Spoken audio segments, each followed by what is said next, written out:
राधे राधे, जय श्री कृष्णा। मैं एक सोहर गा रही हूँ। मिलहु न सखिया सहेलर, मिले जुले चलऊ हो सखिया। देखियाई जमुना कनीरत, गंगा लहर मारई हो सखिया।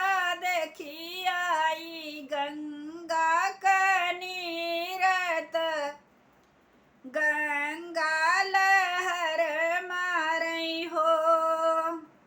केहू सखी धोवली हाथ गोड़, केहू सखी जल भरई हो बनी। केहू सखी लई ठंडा बयार, फुतनी कला गई हो बहिन। केहू सखी लई ठंडी बयार, फुतनी कला गई हो। ओही तर ठाड़ी एक तेवैया, गंगा जी से रोमई हो। माई हमके तू, माई कवन कसुर हम कइले, बझिनी हमके कइलो हो।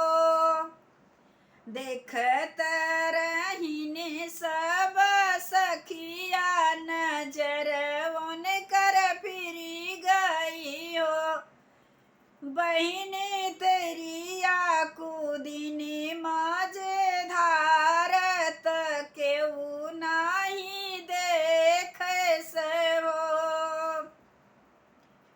कुसवा कलई के चटैया, जीवतिया माई आई गई हो।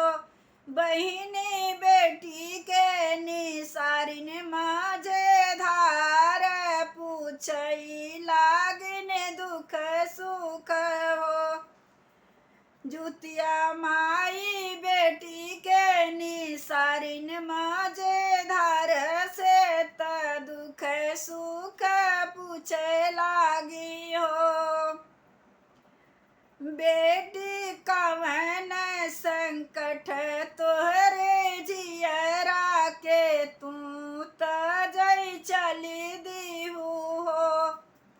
बेटी कवन संकट तोहरे जियरा के, जिनगी तू तजी दियलू हो।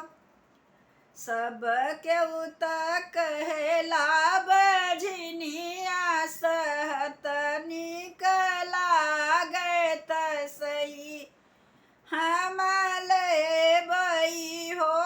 मैया स्वामी जे कहें मोर बझिनिया, सहल नाही जाई हो।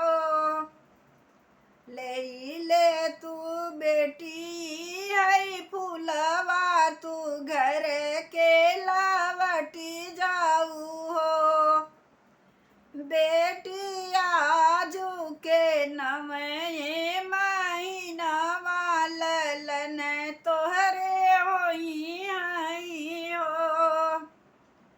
बेटी आजू के नवे महीनावा, ललन तोहरे होई आई हो।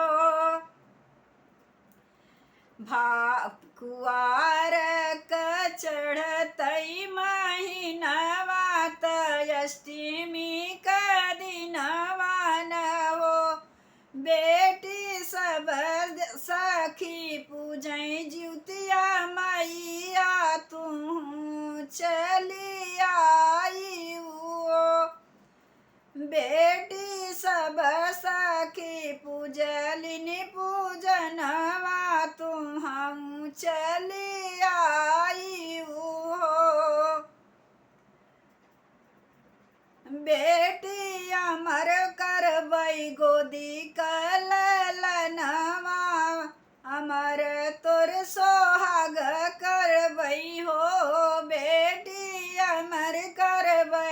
गोदी का